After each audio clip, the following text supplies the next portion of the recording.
Hello दोस्तों, good evening once again. Welcome you all on Shiksha point YouTube channel. मैं हूं सूरज। आप लोग सीख रहे हैं मेरे साथ इंग्लिश ग्रामर।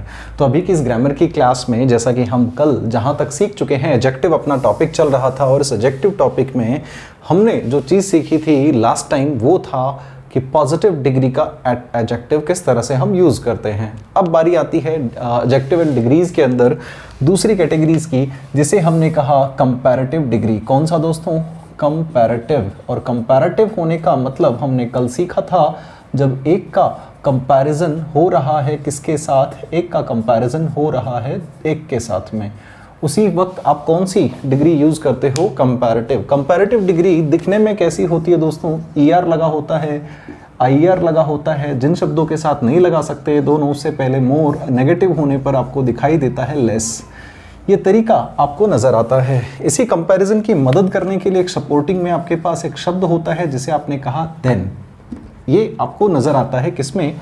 कंपैरेटिव डिग्री में। तो ये तो हुआ बेसिक सा फॉर्मूला आपको समझाने का। देखिए लिखा हुआ पहला sentence, Raju is taller than Shyam. क्या लिखा हुआ दोस्तों?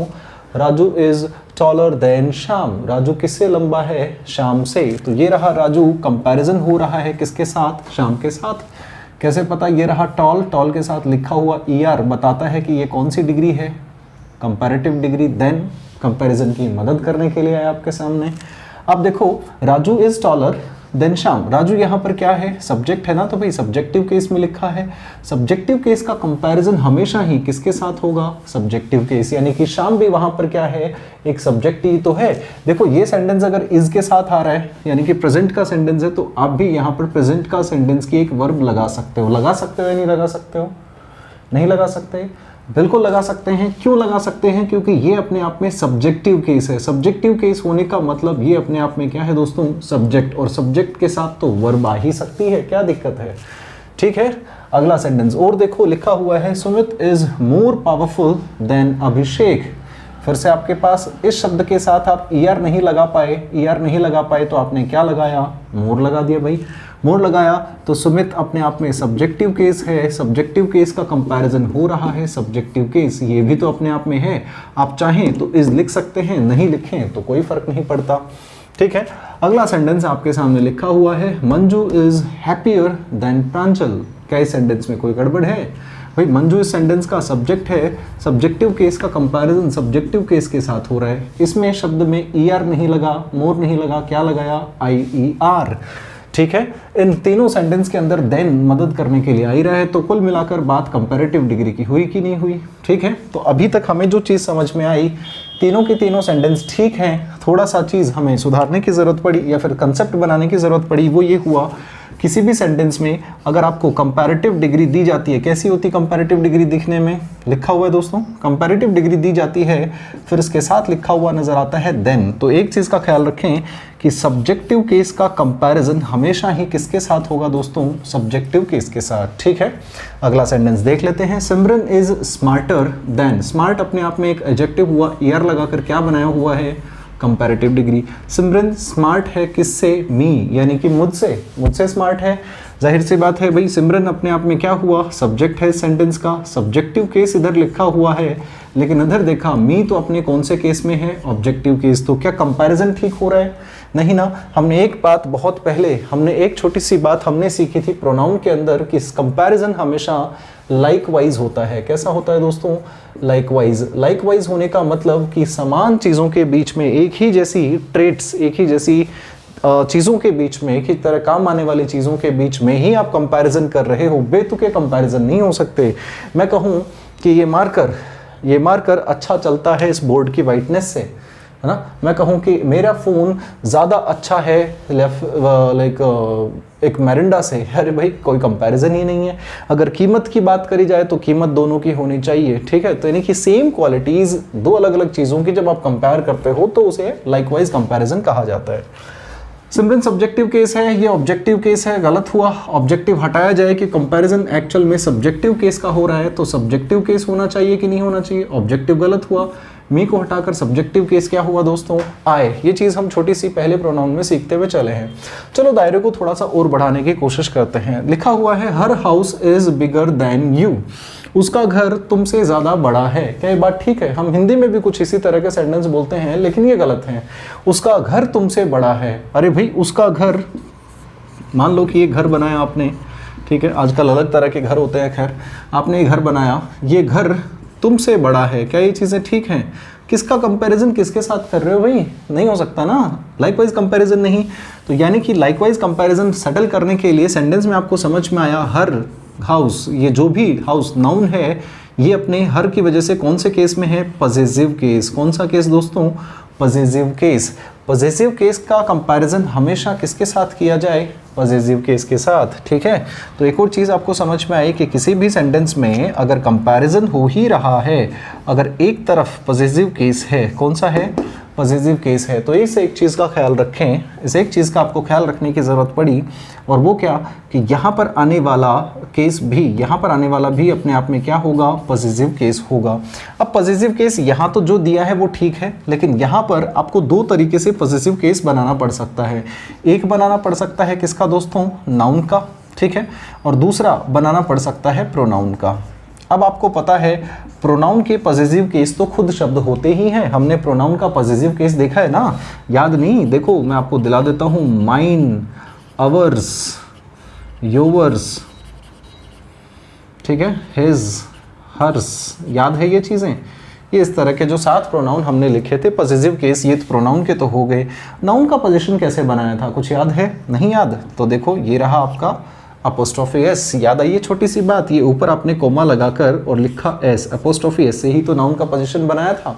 चलिए ठीक है, सॉल्व करने की कोशिश करते हैं। लिखा हुआ है her house is bigger than. Positive case का कंपैरिजन आप ऑब्जेक्टिव केस से नहीं कर आप किससे करोगे? योवर्स, ठीक है, किससे किया आपने? पॉजिटिव केस के साथ। लेकिन एक चीज बताओ, उसका घर बड़ा है तुम्हारे से, तुम्हारा क्या? तुम्हारा तो कुछ भी हो सकता है, उसका घर तुम्हारे से बड़ा है, तुम्हारे बालों से बड़ा है, तुम्हारी मूंछों से बड़ा है, तुम्हारे लाइक होठों से बड़ा, अरे सॉरी होठ तो नहीं इतने बड़े, आई एम जस्ट टेलिंग, तो लाइक किससे बड़ा है? हाँ, तो ये बताना जरूरी हुआ, ठीक है। तो क्या किया जाए, एक्चुअल में जो होना चाहिए वो ये होना चाहिए, her house is bigger than yours, या फिर हाउस ऑफ योर्स, ऐसा किया जाए, हाउस ऑफ योर्स, ठीक है, यही तो होगा, हाउस ऑफ योर्स। अब देखो, लेकिन ग्रामर का एक और नियम यहाँ पर एप्लीकेबल होता है, वो प्रोनाउन में हमने सीखा था कि एक नाउन अगर पहले आ चुका है, दोबारा उसी नाउन की रेपिटेशन अगर होती है, रेपिटेशन होती है, उसी रेपिटेशन को रोकने के लिए, खत्म करने के लिए आपको उसकी जगह जरूरत किसकी पड़ती है? प्रोनाउन की। इसीलिए इस हाउस की जगह पर आपने एक प्रोनाउन यूज करना है, ठीक है। ये हाउस तो आ ही चुका, यहाँ पर एक और हाउस की बात कर रहे हो आप, लेकिन क्योंकि शब्द दोबारा रिपीट हो रहा है इसीलिए उसको हटाया जाए और यहाँ पर लिखा जाए दैट। क्या लिखा जाए? दैट। ऑफ के साथ आपको कनेक्ट करना ही है इसके साथ, ठीक है। तो यानी कि यहाँ पे समझ में आया आपको कि यहाँ पर आप क्या यूज करोगे दोस्तों? That of. दैट ऑफ के बाद लिखने की इजाजत मिली आपको पॉजिटिव केस। चलो यहाँ लिख देता हूँ अच्छे से, आपने लिखा दैट ऑफ, किससे पहले? पॉजिटिव केस से पहले, ठीक है, सही होगा। Sentence her house is bigger than that of yours. क्या हुआ? Her house is bigger than that of yours. नहीं समझ में आई चीजें? चलो फिर से समझते हैं। लिखा हुआ है our police had solved more cases. हमारी पुलिस ने ज्यादा केसेस सॉल्व किए हैं। देखो ये रहा मोर, कंपैरिजन है कि नहीं है? अरे भाई कंपैरिजन है। और ये रहा देन आपका, अगर नजर आ रहे हैं आपको तो समझ ही गए होंगे आप, ठीक है। तो ये मोर देन की बात हुई। चाइना से ज़्यादा केसेस हमारी पुलिस ने सॉल्व किए हैं। अगर आप इस चीज़ को समझने की कोशिश करो, कंपैरिजन आपको साथ नज़र आ गया। देखो ये रहा आपका पॉजिटिव केस, है कि नहीं है? किसके, कौन सी नाउन का है भाई? पुलिस का, ठीक है। तो पुलिस के लिए आगे आपको क्या चाहिए? पोजीशन केस बनाना पड़ेगा। चाइना अपने आप में नाउन है, तो आपने इसके साथ क्या लगाया दोस्तों? Apostrophe S. नाउन का तो पोजीशन बना दिया, नाउन का तो पोजीशन हो गया, लेकिन पोजीशन से पहले आपको प्रोनाउन तो यूज करना पड़ा ना। आपने पुलिस के लिखा दैट ऑफ। क्या लिखा दोस्तों? दैट ऑफ, ठीक है। एक बार पढ़ के सुना दो, क्या लिखा है? Those of. क्या लिखा है? Those of. मैंने बोला दैट ऑफ, लेकिन समझिए दोज ऑफ कैसे आया। अब अगर आपका यहाँ पर नाउन सिंगुलर है तो उसके लिए हम दैट यूज करेंगे, सिंपल। हमने डेमोन्स्ट्रेटिव प्रोनाउन में सीखा है कि नहीं सीखा है कि दिस सिंगुलर के लिए आता है, दिस और दैट सिंगुलर के लिए आते हैं, और दीज और दोज प्लूरल के लिए आते हैं, ठीक है, एक तो यहाँ वाली पुलिस और एक यहाँ वाली पुलिस, तो यानी कि एक तरह से आपको समझ में आया, पुलिस यहाँ पर ये प्लूरल नाउन है और प्लूरल नाउन होने की वजह से इस पुलिस के लिए जब प्रोनाउन चुनोगे तो आप क्या यूज करोगे, दोज, 5p याद करो, ठीक है। तो यानी कि दैट की जगह पर आपको कभी कभी क्या यूज करना पड़ सकता है, दोज। ये चीज किस पे डिपेंड करती है, अगर यहाँ पर लिखा हुआ नाउन सिंगुलर है तो होगा क्या, दैट। अगर यहाँ पे लिखा हुआ नाउन प्लूरल है तो होगा दोज, ठीक है। बड़ा ही सिंपल शब्दों में आपको समझ आया होगा। अगला शब्द, अगला सेंटेंस, सॉरी, अच्छा ये सेंटेंस सही क्या हुआ, our police had solved more cases than those of China's, ठीक है। अगला sentence, her jeans looked more beautiful than Priyanka, Priyanka से ज्यादा खूबसूरत उसकी जीन्स दिखी या प्रियंका की जीन्स से ज्यादा उसकी जीन्स ज्यादा खूबसूरत दिखी। बात आपको समझ आ गई होगी कि भाई जीन्स का कंपैरिजन जीन्स से होगा ना कि प्रियंका से। तो यहाँ पर ये पॉजिटिव केस होने की वजह से सबसे पहले तो नाउन को आपने किस में कन्वर्ट किया, पॉजिटिव केस में। किस में कन्वर्ट किया दोस्तों, पॉजिटिव केस, ठीक है। PC not Priyanka Chopra, it is positive case. अब यहाँ पर बात हो रही है किसकी, जीन्स की। तो जीन्स फिर से याद करो, कुछ वेयरिंग आर्टिकल्स हमेशा प्लूरल होते हैं, तो इसके लिए भी आपको जरूरत किसकी पड़ेगी, दोज की, दोज ऑफ, ठीक है। सही सेंटेंस क्या हुआ, her jeans looked more beautiful than those of Priyanka's, those of Priyanka's, ठीक है। समझ में आया। अगला सेंटेंस आपके सामने, she loves me more than he या हिम, इन दोनों में से कौन सा सही होगा, आंसर दीजिए। इन दोनों में से दो चॉइसेस दी गई हैं आपको, या तो होगा ही या फिर होगा हिम, दोनों में से कौन सा ठीक है, आंसर कीजिए दोस्तों। कोशिश करके देखो, समझ में आ रही होंगी चीजें।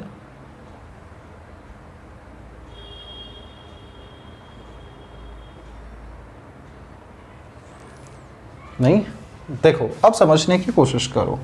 यहां पर लिखा हुआ है, अगर मैं सोचूं ही गलत क्यों है, ये रहा सब्जेक्ट, ये रहा सब्जेक्ट। सब्जेक्ट का कंपैरिजन सब्जेक्ट के साथ किया जा सकता है, कोई दिक्कत नहीं है, जानते हैं ना हम, सब्जेक्टिव केस का कंपैरिजन सब्जेक्टिव केस के साथ होता है। तो यहाँ तक तो बातें ठीक है, कोई गड़बड़ ही नहीं है भाई। लेकिन देखो बात यह है, she loves me more than he, him अपने आप में कौन सा केस है, ऑब्जेक्टिव केस। तो सेंटेंस में ऑब्जेक्टिव केस भी तो है, तो कहीं ऐसा तो नहीं कि इस मी का कंपैरिजन हिम के साथ हो सकता है। अगर मैं कहूँ ये दोनों के दोनों ठीक हैं, तो देखो क्या मतलब बनता है, हाँ ये दोनों ऑप्शन ठीक हैं। She loves me more than, अगर आपने ही कहा she loves me more than he, इसका मतलब हुआ कि she loves me, he loves me, क्योंकि ये सब्जेक्ट है। थोड़ी देर पहले देखो हमने सीखा था इसके साथ वर्ब लगाना, सीखा था कि नहीं सीखा था। अब देखो इस चीज को यहां समझने की कोशिश करते हैं, बहुत ही प्यारा कंसेप्ट है, बड़े आराम से आपको समझ में आएगा। इस नीचे वाले सेंटेंस का मतलब यही तो बन रहा है, शी लव्स मी और ही लव्स मी, यानी कि शी भी प्यार करती है मुझसे और वह भी प्यार करता है मुझसे। लेकिन जब भी कंपैरिजन में होता है तो इशारा पहले वाले की तरफ होता है। ज्यादा कौन करता है, शी, ज्यादा शी करती है, she loves me more. Comparison किसके साथ हुआ, ही के साथ में, मोर देन आपने लिखा ही, मोर देन ही, ठीक है। यानी कि प्यार तो ये भी करता है, प्यार ये भी करता है, दोनों प्यार मी से ही करते हैं, लेकिन ज्यादा ये करती है, ठीक है। तो यहाँ पर हमें समझ में आया कि ही सही है। अब देखो अगर मैं हिम सही मानूं तो बात क्या होती, इसका मतलब ये होता शी लव्स मी, ठीक है, शी लव्स मी, भाई लव का ऑब्जेक्ट बनाया ना आपने, शी लव्स मी। अब यहाँ पर आपको हिम ऑब्जेक्ट ही रखना है, तो हिम को भी अगर ये ऑब्जेक्ट ही है तो सब्जेक्ट तो सेंटेंस में एक ही बचा ना, शी लव्स हिम, यानी कि शी लव्स मी वो मुझसे भी प्यार करती है, शी लव्स हिम वो उससे भी प्यार करती है। यानी कि इस थोड़ी देर पहले बात जो हो रही थी वो क्या हो रही थी कि एक लड़की मुझे और उस लड़के को प्यार करती थी, ठीक है, सॉरी एक लड़का और एक लड़की दोनों मुझे प्यार करते थे। लेकिन यहाँ पर इस बार एक ही लड़की मुझे और एक लड़के को, दो अलग अलग को प्यार करती है भाई, एक ही लड़की मुझे और किसी और को प्यार करती है, बात ऐसी है। तो यानी कि इस बार क्या है, दो ऑब्जेक्ट, तो इन दोनों के बीच में कंपैरिजन हो जाएगा। जब ये आपने रखना चाहा तो सही सेंटेंस क्या हुआ, she loves me more than him, क्या इसके बाद वर्ब आएगी? बिल्कुल नहीं। यहाँ पर कंपैरिजन करना है आपको, आपने लिख दिया मोर देन हिम। समझ में आई यहाँ तक की बात? अरे बोलो तो सही, क्या चीज़ें आपको समझ आई? बोलो गुरुजी आई। तो ये है आपके, ये दोनों के दोनों ऑप्शंस ठीक है। और यहाँ से हमारा एक और ऑप्शन खुल जाता है कि कंपैरिजन सब्जेक्टिव केस का सब्जेक्टिव केस के साथ, लेकिन हो सकता है कंपैरेटिव डिग्री से पहले अगर ऑब्जेक्टिव केस की कंपैरिजन किया जा रहा है तो वो ऑब्जेक्टिव केस के साथ ही होना चाहिए भाई, सिंपल सी बात है। ठीक है, कंपैरिजन हमेशा लाइकवाइज होगा, सब्जेक्ट का सब्जेक्ट के साथ, ऑब्जेक्ट का ऑब्जेक्ट के साथ, पॉजिटिव केस का पॉजिटिव केस के साथ। ठीक है, ये वाला कंसेप्ट जरूर देख लें। यहाँ से बहुत सारे एग्जाम्स में, ज़्यादातर एग्जाम्स में सवाल पूछे जाते हैं। थोड़ा सा आगे बढ़ चलते हैं, मिटा देता हूँ इन सब चीज़ों को। और अब आपके सामने वो चीज़ आ रही है जिसे किताबों के अंदर अपवाद नाम से पढ़ाया जाता है। किस नाम से दोस्तों? एक्सेप्शन, अपवाद। यानी कि किताबें कहती हैं कि ये अपवाद हैं। अरे भाई, अपवाद कौन होते हैं? अपवाद उन्हें कहा जाता है जो किसी नियम को फॉलो ना करे, लेकिन एक्चुअल में अपवाद जैसी चीज़ कोई है नहीं। क्या कहा मैंने? अपवाद जैसी कोई चीज़ अंग्रेज़ी भाषा में है ही नहीं। अगर नहीं है तो भाई जाहिर सी बात है हमें उस चीज़ को गलत साबित करना पड़ेगा। और क्या है वो अपवाद जैसी बात जिसे किताब कहती है और मैं कह रहा हूँ कि वो नहीं है? ठीक है, तो चलो उसको समझने की कोशिश करते हैं। मैं आपके सामने लिखता हूँ प्यारे प्यारे सेंटेंसेस। ठीक है, पहला सेंटेंस देखिए।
ठीक है, ये आपके सामने छोटे छोटे सेंटेंसेस हैं, 4 सेंटेंस हैं। और यहीं से हम वो कंसेप्ट सीखेंगे जिसकी बात अभी मैंने आपके लोगों के सामने छेड़ी। मैंने आप लोगों से कहा कि एक्चुअल में अपवाद जैसी कोई चीज़ नहीं, और ये हैं वो सेंटेंसेस जो अपवाद की बात करते हैं। ध्यान से देखिए इन सेंटेंसेस को, कहाँ है अपवाद? अरे ढूंढो तो सही। देखो देखो देखो क्या लिखा हुआ है। सब ठीक है? समझ आ रहा है या फिर हो रही है कुछ गलतियाँ इसमें? लग रहा है कुछ गलत है? चलो समझने की कोशिश करते हैं।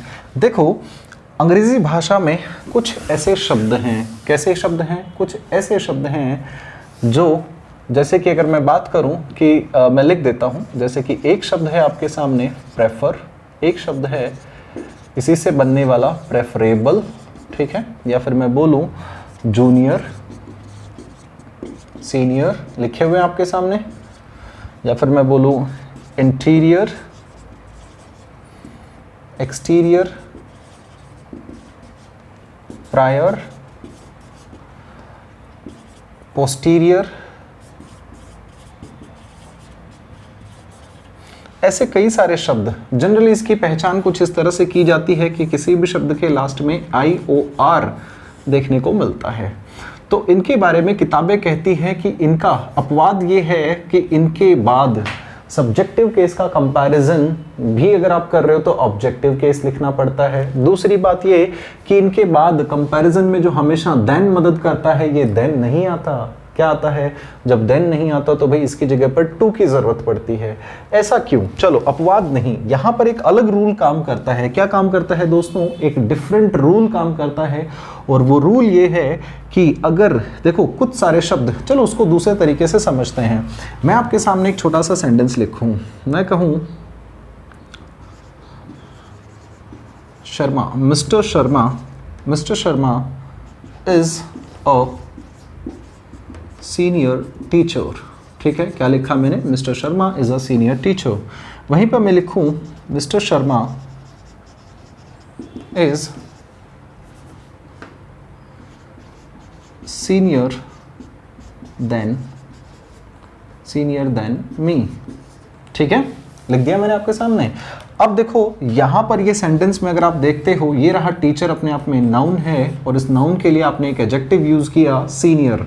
अब मुझे एक बात बताओ, मिस्टर शर्मा किसी और से सीनियर है या फिर टीचर, इस टीचर की, इस नाउन की एक इंडिविजुअल क्वालिटी बताई जा रही है? सोच के बताओ। आपने कहा सर ये सीनियर तो सिर्फ और सिर्फ टीचर के लिए यूज हो रहा है, यहाँ पे तो कोई कंपैरिजन है ही नहीं, यानी कि ये लिखा हुआ सीनियर अपने आप में कौन सी डिग्री में है दोस्तों? पॉजिटिव डिग्री में है। कौन सी डिग्री में है? पॉजिटिव डिग्री में है। आ जाओ अगले सेंटेंस पे, लिखा हुआ है mister Sharma is senior than me. ये रहा सीनियर, लेकिन इस बार कंपैरिजन मिस्टर शर्मा का मेरे साथ है। किसके साथ? मिस्टर शर्मा का कंपैरिजन मेरे साथ है। अरे भाई, मिस्टर शर्मा का कंपैरिजन अगर मेरे साथ है तो यानी कि इस बार ये किसका काम कर रही है? कंपैरिजन का। ये शब्द काम कर रहा है कंपैरिजन का। तो गौर से देखो, ये रहा सीनियर, ये रहा सीनियर, दोनों में क्या कोई चेंज है? नहीं। यही है वो अलग कंसेप्ट, जब आपकी पॉजिटिव डिग्री बराबर हो किसके? कंपैरेटिव डिग्री के। जब आपकी पॉजिटिव डिग्री बराबर हो किसके? कंपैरेटिव डिग्री के, यानी कि जो पॉजिटिव डिग्री है वही कंपैरेटिव डिग्री में यूज हो रही है। अरे भाई एक बात मुझे बताओ, जब आपने कंपैरेटिव बनाने के लिए ER, IER, मोर जैसे शब्दों को चुना, इसीलिए तो आपने देन लगाया ना, क्योंकि आप शब्दों के साथ कुछ जोड़ रहे थे, इसी के लिए तो देन आ रहा था। कंपैरिजन में बनाया, चेंज किया, तभी तो देन आया ना। लेकिन ये शब्द तो अपने आप ही में ही पॉजिटिव डिग्री और अपने आप में ही कंपैरेटिव डिग्री में है। जब कहानी ऐसी है, जब आपने ER, IER जैसी कुछ चीज़ें लगाई ही नहीं, तो क्या आपको देन की ज़रूरत है क्या? नहीं है, नहीं है ना दोस्तों। इसीलिए, लेकिन जब आप इनको कंपैरिजन में रखते हो, तो इनके बाद आपको चाहिए प्रेपोजिशन टू। क्या चाहिए दोस्तों? प्रेपोजिशन टू प्रेपोजिशन चाहिए। जब प्रेपोजिशन आ जाती है तो बहुत पहले ये चीज़ हम प्रोनाउन चैप्टर में सीखते हुए आए हैं कि प्रेपोजिशन के बाद हमेशा ही जो भी केस आता है वो कौन सा केस होता है दोस्तों? Objective case. ये प्रेपोजिशन का ऑब्जेक्ट बन जाता है, सेंटेंस का ऑब्जेक्ट नहीं, ये प्रेपोजिशन का ऑब्जेक्ट बनता है एक्चुअल में। ठीक है, इसीलिए इसका लिखने का जो तरीका हुआ इस सेंटेंस में, मिस्टर शर्मा इज सीनियर, क्योंकि ये देखो कंपैरेटिव और पॉजिटिव डिग्री दोनों बराबर का ही रूप है, इसीलिए यहाँ पर देन की तो जरूरत ही नहीं। आपने यहाँ पर लिखा टू और इस टू के बाद में ये ऑब्जेक्टिव केस में बिल्कुल सही। आ जाओ सेंटेंस नंबर फर्स्ट पे, ही इज सीनियर। ठीक है, वही है चीज़, आपको इसमें ज़रूरत, सीनियर अपने आप में पॉजिटिव डिग्री में भी ऐसे लिखा जाता है, कंपैरेटिव में भी ऐसे लिखा जाता है, तो देन की ज़रूरत ना होकर प्रेपोजिशन टू की ज़रूरत पड़ी। और प्रेपोजिशन के बाद तो हमेशा ही ऑब्जेक्टिव केस लिखा जाता है। आई का ऑब्जेक्टिव केस क्या हुआ? मी। क्या हुआ दोस्तों? मी। आई का ऑब्जेक्टिव केस हुआ मी। क्यों चाहिए? क्योंकि प्रेपोजिशन के बाद ऑब्जेक्टिव केस। ठीक है, आ जाओ अगले सेंटेंस पे, विशाल इज जूनियर। फिर से वही कहानी, जूनियर भी तो, जूनियर कंपैरिजन में भी ऐसा है, पॉजिटिव डिग्री में भी ऐसा है। देन की ज़रूरत नहीं, ज़रूरत किसकी पड़ी आपको? टू की। और जब टू आ चुका है प्रेपोजिशन के बाद ज़रूरत किसकी होती है? Objective case. ही का ऑब्जेक्टिव केस हुआ हिम। ठीक है दोस्तों, अगला सेंटेंस लिखा हुआ है ही प्रेफर्स। हमने सीखा थोड़ी देर पहले प्रेफर, प्रेफरेबल, ये भी शब्द ऐसे हैं, चाहे वो कंपैरेटिव डिग्री हो चाहे लाइक पॉजिटिव डिग्री, दोनों में एक जैसे रहते हैं। इसीलिए इसमें देन की नहीं, ज़रूरत किसकी पड़ी? टू की। टू के बाद ये लिखा हुआ कॉफ़ी अब ऑब्जेक्टिव केस में है। नाउन आपको पता है, चाहे आप सब्जेक्टिव केस में लिखो चाहे ऑब्जेक्टिव केस में लिखो, नाउन चाहे आप सब्जेक्टिव या ऑब्जेक्टिव केस कैसे भी लिख सकते हो, दिखने में हर बार वो एक ही जैसा होता है, उसमें दिखने में किसी तरह के चेंजेस सामने नहीं आते। यहाँ तक की बात बोलो समझ में आई या नहीं आई?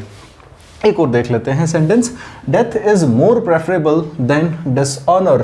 भाई जाहिर सी बात है, असम्मान की जिंदगी से बेहतर है मृत्यु। ठीक है, तो डेथ इज मोर, बात तो कुल मिलाकर किसकी हो रही है? किसकी हो रही है भाई? प्रेफरेबल की। अब एक बात बताओ, क्या ये सेंटेंस ठीक है? प्रेफरेबल अपने आप में थोड़ी देर पहले आप सीखते हुए आए हो कि ये शब्द अपने आप में ही क्या होते हैं? पॉजिटिव डिग्री और कंपैरेटिव डिग्री में बराबर जब ये पॉजिटिव और कंपैरेटिव दोनों बराबर हो ही चुके हैं तो कंपैरिजन की ज़रूरत, इसको मोर की ज़रूरत है क्या? बिल्कुल नहीं। मोर प्रेफरेबल करके दिया हुआ जाता है, कभी भी इसके साथ ना दें। डेथ इज़ प्रेफरेबल, हमेशा इतना ही काफ़ी है। और कुल मिलाकर इसके बाद आपको देन की नहीं, ज़रूरत किसकी पड़ेगी दोस्तों? टू की। और टू के बाद ऑब्जेक्टिव केस आपके सामने बिल्कुल ठीक हुआ। यहाँ तक की चीज़ें लिखें, 5 सेकेंड आपके पास, आप चाहें तो स्क्रीनशॉट ले सकते हैं। एक छोटी सी मिस्टेक देखो दोस्तों, इस ऑनर की स्पेलिंग HONOUR होनी चाहिए, ऑनर, ठीक है? ऑनर, डिसऑनर, ठीक है? चलो मिटा देते हैं। अब बढ़ चलते हैं अपने आगे वाले पार्ट पर। कंपैरिजन का ही एक और नेक्स्ट पार्ट को अभी सीखने की बारी आ गई है। उम्मीद कर रहा हूँ कि अपवाद जैसी चीज़ क्या होती है, इसके लिए एक्चुअल में ये अपवाद ना होकर एक डिफरेंट रूल काम करता है। उस रूल को आपने मेरे साथ समझा और अब शायद यहाँ से किसी तरह की कोई बात आपको परेशान नहीं करेगी। बस एक बात को ख्याल रखना है कि कब ऑब्जेक्टिव केस आता है भाई, प्रेपोजिशन की वजह से ऑब्जेक्टिव केस आता है, ठीक है? चलो बढ़ चलते हैं अब के अपने और अगले पैटर्न पे। किस तरह के पैटर्न जो है उसको समझने की कोशिश करते हैं, किस तरह के सवाल हैं। मैं आपके सामने लिख रहा हूँ एक और सेंटेंस। मैंने लिखा सुखी is more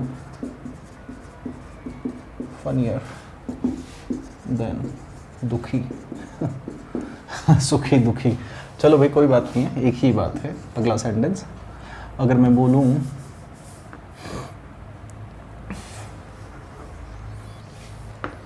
Raja is more ऑनेस्टर then Vicky. एक और सेंटेंस लिख देते हैं।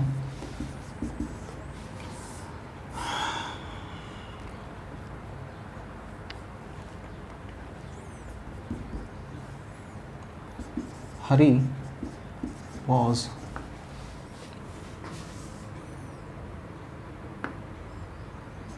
more better than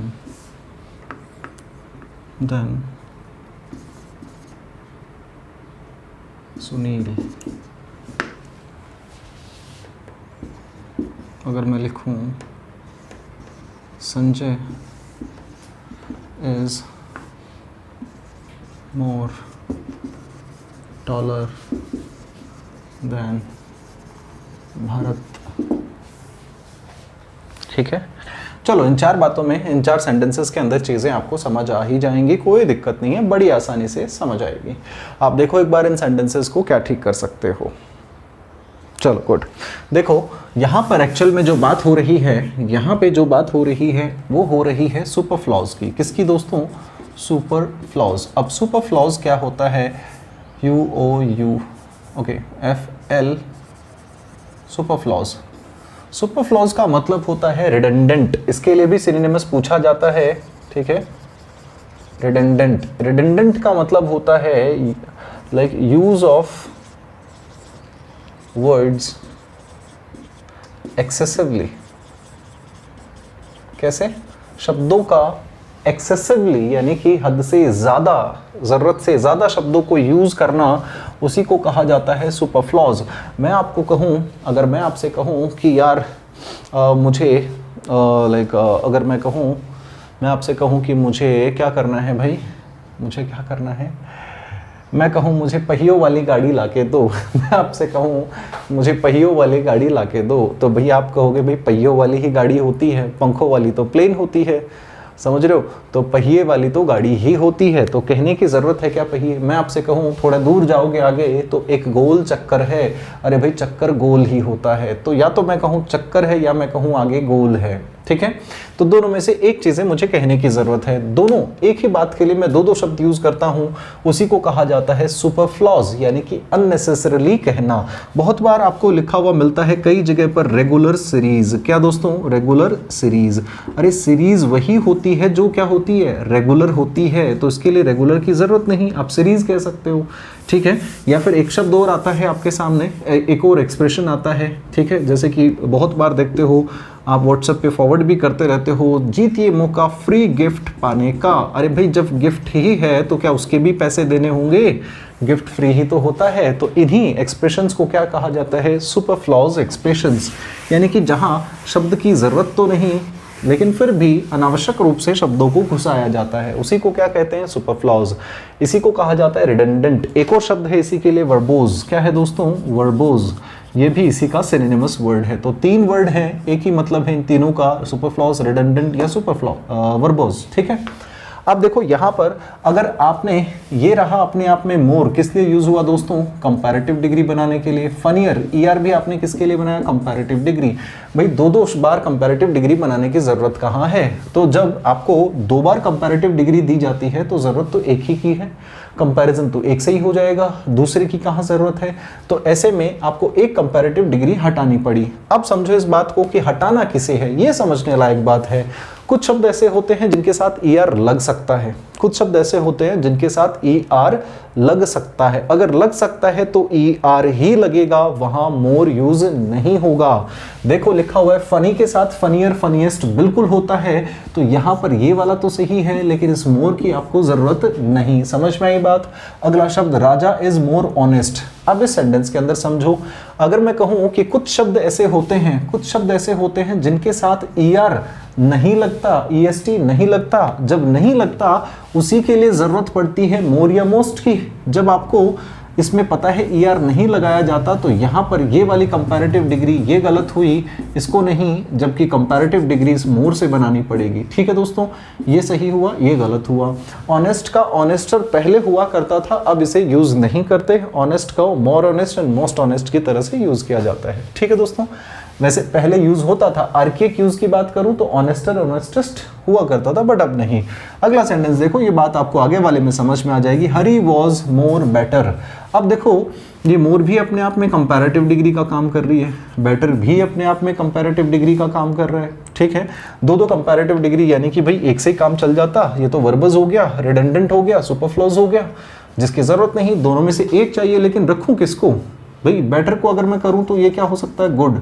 good more good करूं? नहीं सर, गुड का बेटर बन सकता है, बन सकता है तो भाई कंपैरेटिव डिग्री रखो ना, इस मोर की जरूरत नहीं।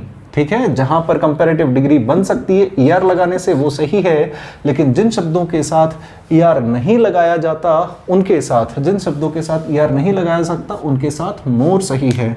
Sanjay is more taller. अब देखो टॉल के साथ ईआर सही तो है, अगर ये सही है तो ये मोर गलत हुआ। ठीक है, अब आपका सेंटेंस बिल्कुल करेक्ट हुआ। तो यहां तक की चीज आपको समझ में आई या नहीं आई? एक बार बता दो दोस्तों। हाँ, नहीं बताओगे क्या? अरे बता दो, आप चाहो तो बता सकते हो। नहीं? चलो एक और एग्जाम्पल आप लोगों के लिए मैं आपके सामने रखता हूं। ठीक है, अगर मैं आपके सामने लिखूं this marker is comparatively darker। एक मैं कहूं this place is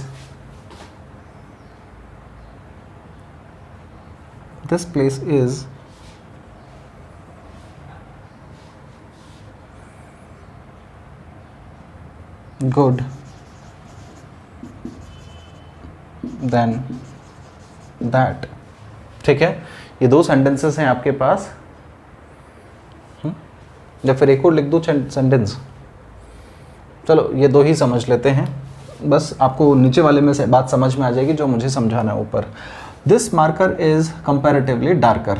आप मुझे बताएं क्या चीज़ ठीक है? देखो कंपैरेटिवली का मतलब क्या होता है? तुलनात्मक। जब इस कंपैरेटिवली की वजह से आप कंपैरिजन कर ही चुके हो, कंपैरिजन कर ही चुके हो, तो क्या आपको इस डार्क के साथ ईआर लगाने की ज़रूरत है? नहीं है ना दोस्तों, बिल्कुल नहीं। तो यहाँ पर इस ईआर को हटाना पड़ा। ठीक है, एक बार मैं दोबारा इस नीचे वाले को मिटाता हूँ, इसी एक सेंटेंस को ही समझते हैं 2 तरीके से। ठीक है, लिखा हुआ है this marker is comparatively dark, कहना सही होगा। क्यों? क्योंकि आपने कंपैरिजन के लिए तो यही यूज कर लिया। अगर इसी को सेंटेंस को अगर मैं लिखता दिस, इसी सेंटेंस को लिख रहा हूं मैं, this marker is comparatively darker then that, अगर ये होता तो दोस्तों एक चीज याद रखो, यहां पर कंपैरेटिव भी किसकी बात कर रहा है? कंपैरिजन की। ये कंपैरिजन की बात करता है ये शब्द, और डार्कर की मैं बात करूं तो ये भी कंपैरेटिव की बात कर रहा है। दो कंपैरिजन तो एक साथ नहीं हो सकते, दो कंपैरेटिव डिग्री तो नहीं हो सकती। अब हटाऊं किसको? यहां पर तो, क्योंकि देखो यहां पर कोई कंपैरिजन था क्या? कंपैरिजन हो कि किसके साथ रहा था? दिस मार्कर का किसके साथ था क्या? नहीं था, किसी के साथ नहीं। तो आपने कंपैरेटिव डिग्री वाले शब्द को हटाया जिसमें डिग्री बनी हुई है, लेकिन वो शब्द जो तुलना के लिए काम में लिया जा सकता है उसको सही माना। लेकिन आगे वाले सेंटेंस में देखो, दिस का कंपैरिजन किसके साथ हो रहा है? दैट के साथ। दिस का कंपैरिजन अगर दैट के साथ है तो कंपैरिजन तो है, इसीलिए कंपैरेटिव शब्द की आपको जरूरत पड़ी और ये कंपैरेटिवली यहां पर गलत हुआ। ठीक है, ये चीज आपको समझनी है थोड़ा सा क्लियरली। यहां पे लिख देता हूं मैं आप लोगों के लिए, वर्बस वगैरह समझ चुके हो आप। ठीक है, तो सुपरफ्लॉज बिल्कुल गलत हुआ। कभी कभी एग्जाम आपको लाइक फेयरली या फिर कंपैरेटिवली, ये दो शब्द आपको एग्जाम देता है। अगर ये शब्द आपके पास आए हैं, ठीक है, और इसके बाद आपको दिया जाता है क्या? Comparative degree. तो एक चीज याद रखनी है आपको, अगर कंपैरिजन है, इफ कंपैरिजन है तो आप क्या करोगे? इसको सही मानोगे, ये गलत हो जाएंगी। ठीक है, इफ नो कंपैरिजन, अगर कंपैरिजन नहीं है तो क्या होगा? आप फेयरली या कंपैरेटिवली, इन दोनों को सही मानोगे और कंपैरेटिव डिग्री जो लिखी होगी उसको गलत किया जाएगा। क्योंकि इसमें कंपैरिजन देखो, नो कंपैरिजन तो था ही नहीं, सिर्फ ये बताया कि मार्कर ज्यादा गहरा है तो कंपैरेटिवली डार्क, ठीक है, डार्कर नहीं होगा। ठीक इसी तरह से यहां पर कंपैरिजन था तो इसीलिए कंपैरेटिव डिग्री रखी गई, कंपैरेटिवली की जरूरत नहीं। ये शब्द अपने आप में बयां कर रहा है कि कंपैरिजन है। ठीक है, ये बहुत ज़्यादा इंपॉर्टेंट है ये वाला कंसेप्ट। एक बार दोबारा देख लीजिएगा इस वीडियो को, यहाँ से थोड़ा सा चलाकर लास्ट वाला हिस्सा, और उम्मीद कर रहा हूँ कि आज की क्लास आपको समझ आई होगी। बहुत ही बेहतरीन कंसेप्ट्स हैं। कंपैरेटिव डिग्री अभी भी और आगे चलेगी और हम अगली क्लास में मिलते हैं नए कंसेप्ट्स के साथ में और बेहतरीन क्वेश्चंस के साथ में। कोशिश कीजिएगा सभी क्वेश्चंस को अटेम्प्ट करो।